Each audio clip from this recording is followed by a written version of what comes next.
go to Scott and then Moser. Hello, Sylvia. Hello. Can you talk a little more about what it's been like being a mentor to Nafisa on the links and then with the national team? It's been amazing. I think I have an easy task. Nafisa is not a person who don't listen. So anything that you tell her, she pretty much pick on real quick. And so my job has been easy. But at the same time, she's willing to learn, so it makes the process that much easier. So Thank you. And we'll go to Steve Drumright next, and then Jim. What players are coming to you for advice, and what are you telling them? What new Olympians? No one. I mean, I think we have a good core group where everybody talks, so no one really has to step aside outside of themselves and ask for advice. But we're pretty much open to everybody, and I think everybody communicate well, so we really don't have to nitpick. Jen? Hey, Sylvia. Tina Charles has spoken a couple times this year about, how you guys have played with and against each other for much of your pro careers, and how she kind of looks to you as kind of a high bar in the league. And just curious, your thoughts on going to Tokyo with her again and what that relationship is like. Tina is a phenomenal player. She works hard. And she's always a joy to play alongside of. She got a good eye of how to pass me the ball, how low. And I love working with bigs who can also step out to make room down low. And so, yeah, we have to go against each other in the league. But when we're on this team, it just makes it that much easier and that much fun to play with. And then specifically this season, what have you noticed about her that's different as she's kind of taken her scoring to another level in the W this season?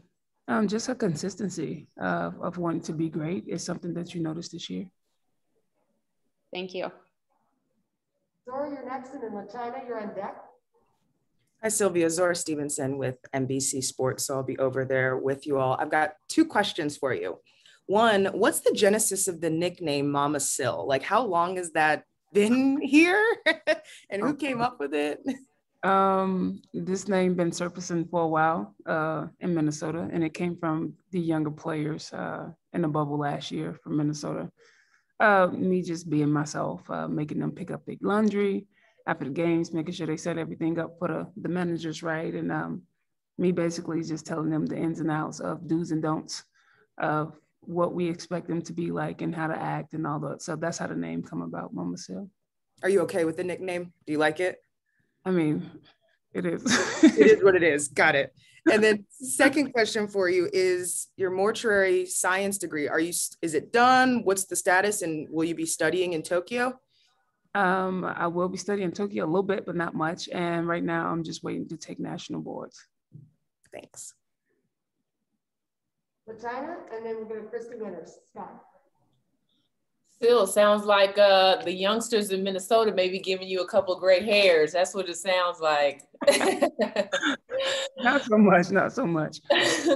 I'm just curious what it's been like getting coached by Dawn Staley. Your time and being around her, maybe how her coaching style is a little bit different. And what did you know about Dawn, through your years of playing basketball that may be different from what you experienced, or maybe exactly what you thought? Exactly everything I expected.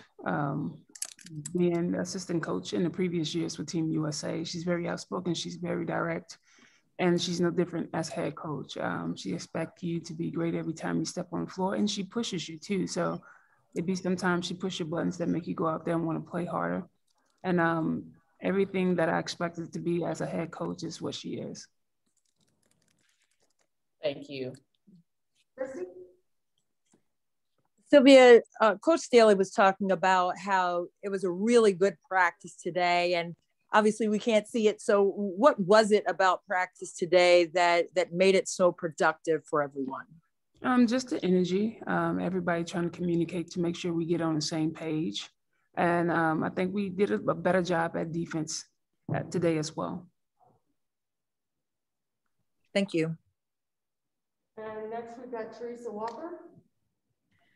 Sylvia, you didn't, we now know there's going to be no fans in Saitama.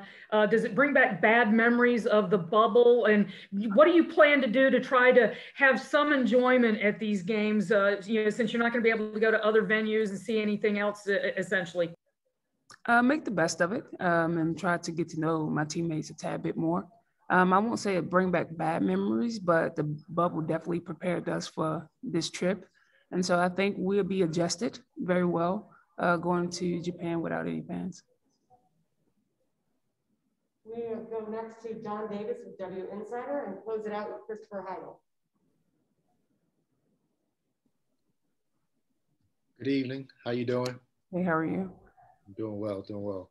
So I had a question for you, and I was just wondering what your mindset was, as a thoughtful person that I know you are, what was your process in deciding that you actually wanted to play in the Tokyo Olympics in 2021?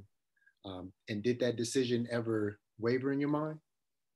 No, it didn't waver. We just had to prolong it a little bit. And I don't think it was a hard decision to make to go compete for another Olympic.